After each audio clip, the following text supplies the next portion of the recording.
Assalamualaikum warahmatullahi wabarakatuh. Nah, yang pertama kita akan mempelajari getaran. Sebelum mempelajari getaran, kita mempelajari dulu pada gerak benda itu ada dibedakan menjadi dua, yaitu yang pertama linear motion dan yang kedua yaitu harmonic motion. Nah, linear motion sesuai dengan artinya itu adalah gerakan lurus, yaitu gerakan dari suatu tempat ke tempat lain tanpa adanya pengulangan. Konsep jarak, waktu, kelajuan, dan percepatan ini berasal dari linear motion. Sedangkan untuk yang gerakan harmonik atau harmonic motion itu adalah gerakan yang berulang-ulang. Dicirikan dengan memiliki beberapa siklus, artinya mengulangi gerakan-gerakan yang sama. Contohnya bandul yang berayun dari depan ke belakang. Pasti semua pernah main ayunan. Nah, itu adalah salah satu contoh dari gerak harmonik. Nah, ini siklus gerakan pendulum dimulai dan diakhiri pada posisi yang sama. Pendulum itu adalah bandul. Nah, jadi siklusnya dimulai dan diakhiri pada posisi yang sama. Contohnya ini, siklus dimulai dari posisi 1. Nah, kemudian dia bergerak ke posisi 2, yaitu pas di posisi setimbangnya, kemudian bergerak ke posisi 3 dan kembali ke posisi setimbang, yaitu posisi 4. Nah, kemudian akan kembali ke posisi awal. Nah, sama seperti posisi 1. Jadi, ketika dia sudah berada di posisi yang awal, itu berarti adalah satu siklus. Nah, sistem yang berada dalam gerakan harmonik disebut dengan getaran. Nah, jadi ini adalah bandulnya ini mengalami getaran. Ya. Dimulai dari posisi 1, kemudian diakhiri pada posisi 5, yaitu yang sama dengan posisi 1. Nah, ini artinya satu siklus getaran, yaitu diawali dan diakhiri di posisi yang sama. Nah, dalam getaran itu ada beberapa besaran-besaran fisika. Yang pertama yaitu periode dan frekuensi. Periode itu adalah waktu yang dibutuhkan untuk menyelesaikan satu siklus. Nah, waktu yang dibutuhkan untuk menyelesaikan satu siklus berasal dari titik 1 kembali lagi ke titik 1. Nah, itu berapa waktu yang dibutuhkannya. Itu namanya periode. Periode itu mempunyai satuan sekon atau detik. Sedangkan untuk frekuensi itu adalah jumlah osilasi atau jumlah getaran yang terjadi setiap detiknya. Nah, jadi kalau periode itu adalah waktu yang dibutuhkan untuk satu siklus penuh, sedangkan frekuensi itu adalah jumlah getaran dalam satu detik. Nah, ini ya, untuk bandul ketika sudut simpangannya ini sangat kecil, nah ini bisa diartikan atau bisa dijadikan atau bisa diilustrasikan sebagai gerak harmonik sederhana. Nah, jadi bandul ini bisa dianggap sebagai gerak harmonik sederhana ketika sudutnya ini kecil. Nah, kita untuk menganalisis gerakan bandul ini, kita menggunakan hukum 2 Newton, yaitu F sama dengan M kali A, yaitu hukum 2 Newton. Nah F-nya ini kita ganti ke min mg sin theta.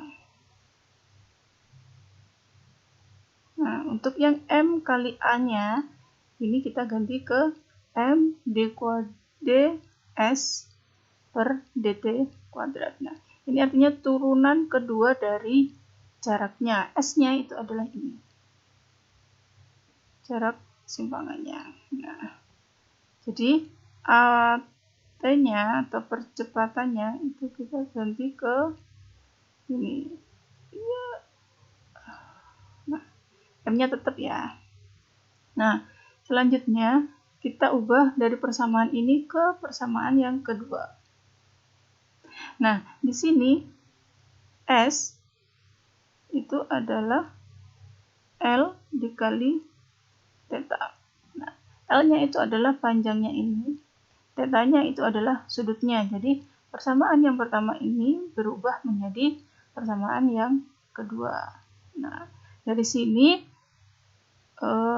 karena sudutnya itu sangat kecil, maka sin theta itu sama dengan theta-nya. Nah, jadi d kuadrat theta per dt kuadrat sama dengan min g per L kali theta. Nah, sehingga omega sama dengan akar g per L. Nah, ini disebut dengan frekuensi sudut. Nah, karena frekuensi itu adalah seperti, maka dari frekuensi sudut kita bisa peroleh, nah ini periode T sama dengan 2pi per omega, itu sama dengan 2pi kali akar L per G. Nah, frekuensinya seperti, berarti ini, berarti sama dengan 1 per 2pi per omega. Nah, ini berarti sama dengan omega per 2pi.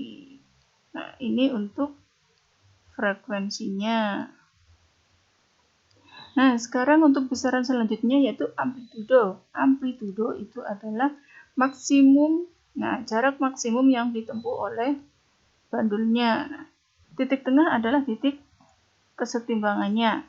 Nah, ketika dia menyimpang, nah jarak simpangan yang paling jauh itu namanya amplitudo. Nah, amplitudo itu menyimbolkan adanya energi di dalam bandul itu. Semakin besar amplitudonya, maka energinya semakin besar. Nah, semakin kecil amplitudonya, maka energinya juga semakin kecil. Nah, perhatikan ini, bagaimana kita membaca amplitudo dan periode. Amplitudo itu dilihat dari titik setimbangnya. Titik setimbangnya berarti 0. Nah, ini titik setimbangnya. Ini titik setimbang. Nah, jadi, puncaknya itu berada di berapa jauh itu namanya amplitudo. Ini amplitudonya. Nah, periodenya itu kita lihat dari jarak antara puncak dengan puncak. Nah, di bawah ini adalah yang posisi sumbu Y itu menunjukkan posisi, sumbu X menunjukkan waktu.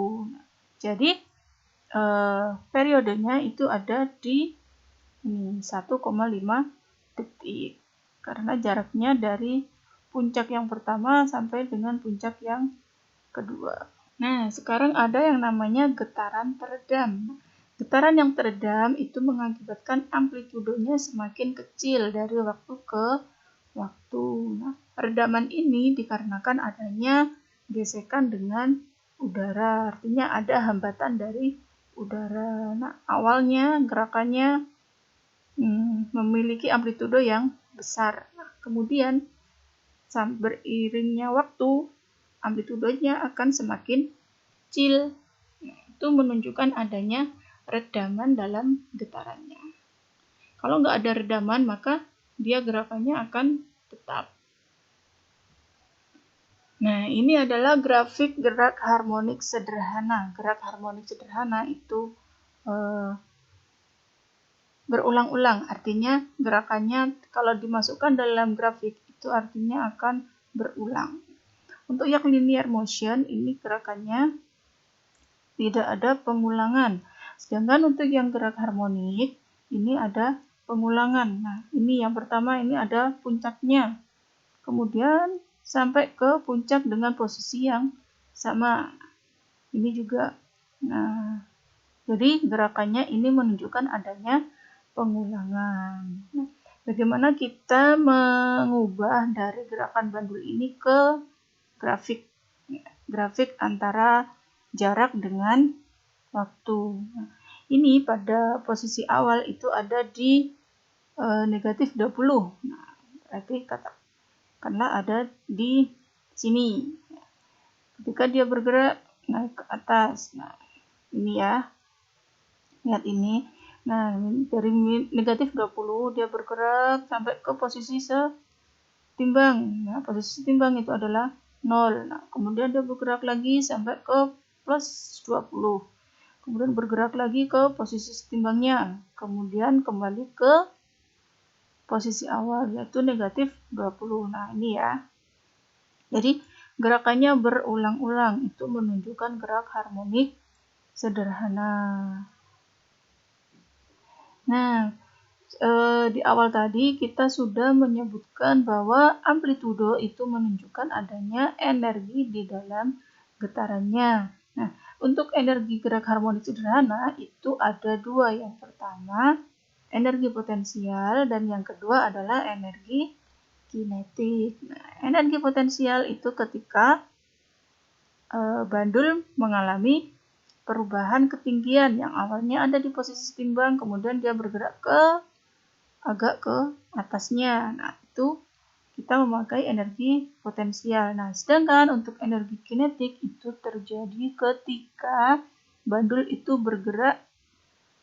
Nah, bergerak kinetik itu artinya adanya suatu gerakan. Nah, ini adalah energi kinetik. Ini ya. K, ini untuk energi kinetik. Nah, dia dinyatakan dengan amplitudo. Begitu juga untuk gerak energi potensial. Dia juga dinyatakan dengan amplitudonya. Nah, jadi ini gambar pertukaran energi pada getaran. Nah, ketika energi kinetiknya maksimum, maka energi potensialnya minimum. Ketika energi potensial maksimum, energi kinetiknya juga maksimum. Ketika energi potensialnya 0, maka energi kinetiknya juga 0. Ini adalah grafik pertukaran antara energi potensial dengan energi kinetik pada gerak harmonik sederhana. Jadi dia gerakannya berubah-ubah energinya. Kadang energi kinetiknya maksimum, kadang energi potensialnya yang maksimum.